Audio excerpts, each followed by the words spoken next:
Assalamualaikum warahmatullahi wabarakatuh. Kita ketemu lagi untuk membahas komponen komunikasi satelit. Jadi kita akan belajar bagaimana merinci bagian-bagian dan fungsi komponen ground segment dengan benar. Yang kedua, memperinci bagian dan fungsi komponen space segment dengan benar. Nah, ini indikatornya. Jadi nanti kita akan merinci bagian-bagian dan fungsi komponen.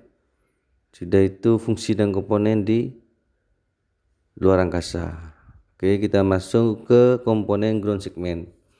Seperti kita ketahui bahwasanya untuk yang di komunikasi satelit itu kan ada bagian bumi, ada bagian angkasa. Lah ini kita akan bahas yang bagian bumi.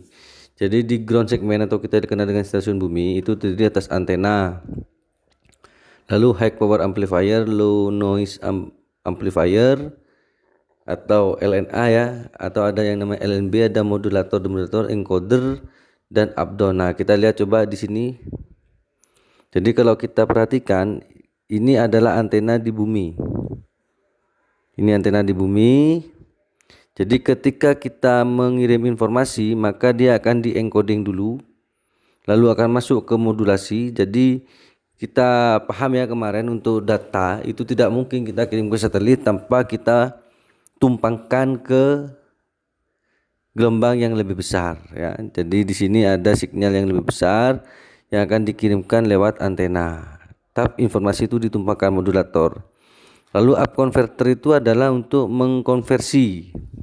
Seperti itu. Jadi kita harus konversi dulu ya frekuensinya itu. Sudah itu baru kita perkuat powernya, baru kita kirimkan sehingga dari antena ini dikirim lagi ke angkasa. Seperti itu. Di angkasa nanti akan diterima, nanti akan kembali lagi seperti ini. Jadi ini adalah komponen-komponen yang ada di ground segment atau di stasiun bumi. Antena adalah radiator gelombang elektromagnetik. Jadi antena ini adalah gelombang elektromagnetik yang dipancarkan. Antena merupakan salah satu komponen utama dari stasiun bumi karena alat inilah yang akan memancarkan dan menerima sinyal atau informasi melalui satelit. Apa fungsi daripada antena? Yang pertama adalah arah uplink.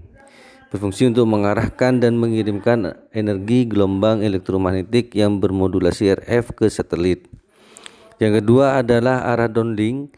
Berfungsi menerima energi gelombang elektromagnetik yang bermodulasi RF dari satelit. Jadi pada umumnya antena ini yang digunakan adalah berbentuk parabola ya, jadi piringan seperti itu. Itu ya, jadi itu yang perlu kita pahami. Jadi ada arah uplink, jadi itu mengarahkan dan mengirim energi gelombang yang bermodulasi RF ke satelit. Ada lagi yang arah downlink, yaitu menerima energi gelombang elektromagnetik yang bermodulasi RF dari satelit.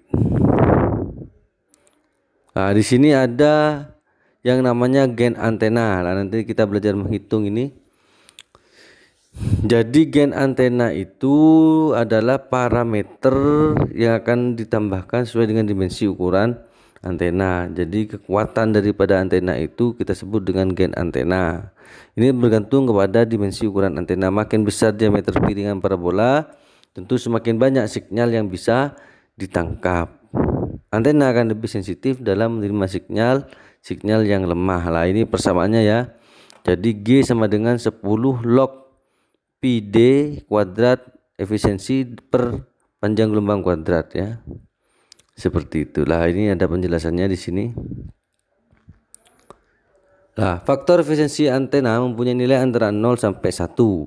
Hal ini menunjukkan bahwa luasan bidang parabola tidak seluruhnya dapat menjadi bidang pantul yang efektif. Seperti itu. Sehingga antena ini dapat terancam oleh apa? Pertama, ada batang-batang penyangga LNA. Yang kedua, ada fisik batang horn yang selalu ditempatkan di titik fokus. Yang ketiga, fisik subreflektor yang juga ditempatkan di tengah-tengah bidang parabola. Yang keempat, bagian tepi parabola yang tidak dapat menjadi bidang pantul dari berkas pantul yang sejajar sumbu parabola. Lah inilah yang mengatakan bahwa tidak semua bidang pantul itu efektif, makanya ada efisiensinya. Nilainya antara 0 sampai dengan 1. Secara umum berkisaran antara 60% sampai 80%. Jadi secara umum akan dihitung seperti ini. 20,45 ditambah 20 log D, ini diameternya ya, ditambah 2 log frekuensinya, ditambah 10 log efisiensi. Seperti itu. Jadi seperti itu ya untuk antena ya. Jadi ada gainnya, ada seberapa jauh antena ini bisa menangkap sinyal dengan faktor-faktor 4 tadi itu. Oke, sekarang kita lihat model-model daripada antena. Pertama adalah prime focus. Kenapa kok disebut prime focus? Karena penempatan fed horn-nya tepat berada di fokus piringan parabola. Jadi fed horn ini berada tepat di atas parabola ya. Coba kita lihat gambarnya. Nah ini, jadi di sini nih, di dalamnya LNB ini, fed horn ini, itu tepat berada di atasnya parabola. Seperti itu. Nah ini adalah prime focus. Jadi kalau ada antena modelnya kayak gini, jadi piringan tepat di atasnya itu adalah fed horn-nya ya, atau LNA-nya itu seperti itu, maka dikatakan dia itu adalah prime focus. Selanjutnya adalah Cassegrain, yaitu antena dengan posisi fed horn berada di bawah piringan parabola. Dengan demikian pengaturan cross pull-nya itu, memutar-mutar fed horn-nya itu dapat dilakukan dengan mudah. Tetapi tipe Cassegrain memiliki dua reflektor yang berbentuk paraboloid dan sebuah sub reflektor yang berbentuk hiperboloid. Sinyal yang diterima dari satelit dipancarkan oleh reflektor utama menuju fed horn. Itu ya. Nah, jadi kalau kalian perhatikan gambar ini, maka kelihatan ya, jadi tidak gantung, tapi fed horn-nya itu ada di bagian bawahnya. Seperti itu. Kalau yang fokus prime kan ada di atasnya.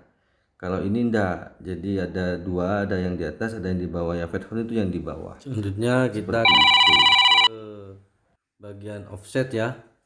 Jadi antena offset itu adalah antena yang memiliki konstruksi sama dengan prime focus, hanya perbedaannya di letak fed horn-nya. Jadi kalau kita perhatikan fed horn-nya kalau pada prime focus itu ada di atasnya antena pas. Jadi di tengah-tengah fed horn-nya mengarah ke tengah parabola. Tapi kalau offset itu berbeda. Jadi fed horn-nya itu ada di pinggir, sehingga tidak mengganggu sinyal yang ke parabola itu. Jadi kalau kalian perhatikan fed horn-nya itu kan ada di pinggir ya. Nah ini adalah bentuknya. Jadi kalau prime focus itu pas di tengahnya, sehingga sinyal ke seluruh itu, seluruh parabola. Kalau offset fed horn-nya ada di pinggir.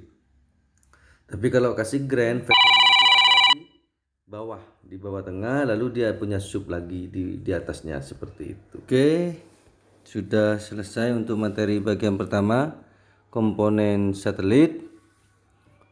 Semoga materi ini bisa dipahami oleh kalian dan nantinya bisa digunakan untuk mengerjakan soal yang ada pada bagian keduanya. Terima kasih. Assalamualaikum warahmatullahi wabarakatuh.